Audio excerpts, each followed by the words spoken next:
ప్రభుత్వంలో రాష్ట్రంలోనే ప్రప్రథమంగా మన నెల్లూరు జిల్లాలోనే దళితుల పైన దమనకాండ మొదలైంది. ఆ రోజు గూడూరు నారాయణ దగ్గర నుంచి రాష్ట్రంలోని మన దళిత డాక్టర్ సుధాకర్ గారి హత్య వరకు వైఎస్ఆర్సీపీ మన పైన దౌర్జన్యం జరిగింది.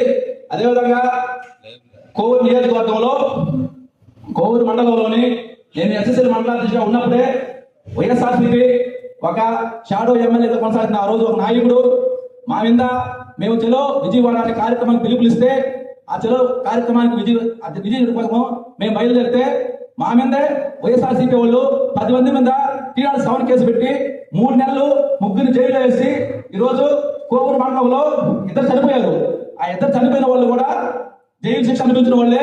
ఆ 2 చావులకు కూడా కారణము ఆనాటి వైఎస్ఆర్సీపీ గవర్నమెంట్ అని నేను సకాలంగా తెలుపుతున్నాను.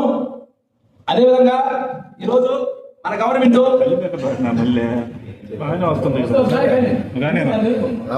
అదేవిధంగా ఈరోజు మన గవర్నమెంట్ చంద్రబాబు నాయుడు గారి సారథ్యంలో మన నియోజకవర్గంలో ప్రశాంతి మేడం గారి అధ్యక్షతన దళితులు చాలా ముందుకు పోతామని తెలియజేసుకున్నాను. గత 5 సంవత్సరాల వైసీపీ గవర్నమెంట్ లో దళితులపై జరిగినటువంటి దాడులు, అదేవిధంగా దళితులను ఏ విధంగా ఇబ్బంది పెట్టారు, ఏ విధంగా ఎన్ని కేసులు పెట్టారు అనే విషయం మీద ఈరోజు మా మేడం గారి ఎమ్మెల్యే గారి ఆదేశానుసారం ప్రెస్ మీట్ లో జరుగుతుంది.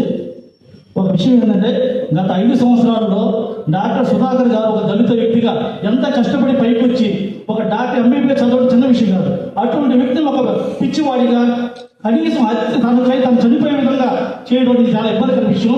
దళితులను ఆలోచించే విషయం ఏంటంటే ఈరోజు మన తెలుగుదేశం ప్రభుత్వంలో ప్రతి ఒక్కరు స్వేచ్ఛగా సమానత్వంగా అందరూ కలిసిమెలిసి మేడం గారి సాధ్యంలో పనిచేస్తున్నాము. ఇంకోటి ఏంటంటే ఈరోజు ఒక వామపక్షాలు అయితేమి, టీచర్లు అయితేమి, అనేక విషయాలు ప్రతి ఒక్క సంఘాలు అయితేమి స్వచ్ఛందంగా ప్రతి విషయంలో ఇది తప్పు ఇది కరెక్ట్ అని మాట్లాడుతున్నారంటే భారత రాజ్యాంగం ఈ ప్రభుత్వంలోనే అమలు జరుగుతుంది అనేదానికి ముఖ్య నిదర్శనం. కావున దళితులపై గత ప్రభుత్వం చేసిన దాడుల్లో చూసుకుంటే డ్రైవర్ సుబ్రహ్మణ్యం గారిని అయితే కనీసం ఎమ్మెల్సీ అనంతబాబు అనే వ్యక్తి చంపి అదే కుటుంబానికి దోపిడీలు చేయడం అనేది ఎంత బాధాకర విషయం. అదేవిధంగా ఇంకో విషయం చెప్తున్నాను. కందమూరులో మా దళిత యువకుడిని చంపి పోలీసులే చంపి ఎన్నో ఇబ్బందులు పెట్టా కూడా కనీసం ఆ కుటుంబానికి న్యాయం చేయలేకపోయింది. మా ఎమ్మెల్యేగా గత ఇన్ఛార్జిగా ఉన్నటువంటి సోమిరెడ్డి గారు ఎస్సీ ఎస్టీ కమిషన్కి పోయి ఆ కుటుంబానికి న్యాయం చేశాడు. ఈ ప్రభుత్వంలో దళితులందరికీ న్యాయం జరుగుతుంది. మేడం గారి సారథ్యంలో మేము కష్టపడి పనిచేస్తున్నామని తెలియజేస్తున్నాం. దళితులపై గత ప్రభుత్వం చేసిన దాడులు చూస్తే అన్యాయాలు, అక్రమాలు, దౌర్జన్యాలు, మాట్లాడితే కేసులు, ప్రశ్నిస్తే దాడులు, అనేక విధాలుగా మనుషులను శోభించే విధంగా ఉదాహరణ తీసుకుంటే మన దళిత డాక్టర్ అయినటువంటి ఎన్నో ప్రజలు మన్నలు పొంది 20 ఏళ్ల సర్వీసులో ఉన్నటువంటి డాక్టర్ గారిని అర్ధనగ్నంగా రోడ్డు మీద వేర్చడం, మనసు క్షోభించడం, డాక్టర్ గారు ఈ విధంగా చనిపోవడం జరిగింది. అనేక విధాలుగా మనసు క్షోభించడం వల్ల అక్కడి నుంచి తెలుస్తుంది. అదే కార్ డ్రైవర్ అయినటువంటి దళిత కుర్రాడు అతను చూస్తే కారులోనే తీసుకొని వెళ్ళి డోర్ డెలివరీ చేయడం జరిగింది. తర్వాత వాళ్ళ కుటుంబ సభ్యులు ఏంటి అని తర్వాత చేయగా 32 కత్తి గాయాలు అయినాయని పోస్ట్ మార్టంలో తెలిసింది.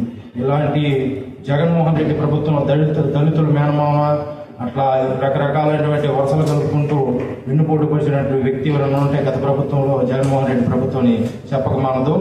అదేవిధంగా ఇప్పుడు ఈ ప్రభుత్వం గౌరవ ముఖ్యమంత్రి వర్యులు చంద్రబాబు నాయుడు సారథ్యంలో రాష్ట్రం నవ్యాంధ్ర ముందుకు సాగుతూ ఉంది.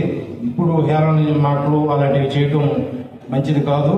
వాళ్ళు ఏంటంటే అది చూసుకోవాలి. గత ప్రభుత్వంలో చేసినటువంటి ఎన్ని అక్రమాలు, ఎన్ని 200 పైగా దళితులపై దాడులు జరుగుతున్నాయి. అదేవిధంగా ఇప్పుడు స్వేచ్ఛగా మంచి వాతావరణంలో రాష్ట్రం దళితులు స్వేచ్ఛగా తిరుగుతూ వాళ్ళ మాటలు వ్యక్తీకరణ చేస్తున్నారు. ఈరోజు వైసీపీ నాయకులు ఏదేదో మాట్లాడుతున్నారు.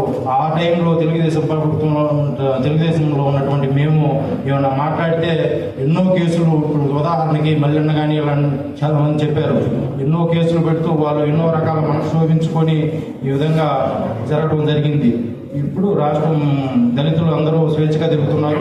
ఇంకా ఎలాంటి మాటలు లేకుండా దళితులు ఇప్పుడున్న ప్రభుత్వం మీద మంచి ఒపీనియన్ ఉంది కాబట్టి ఇద్దరితో సెలవు తీసుకొని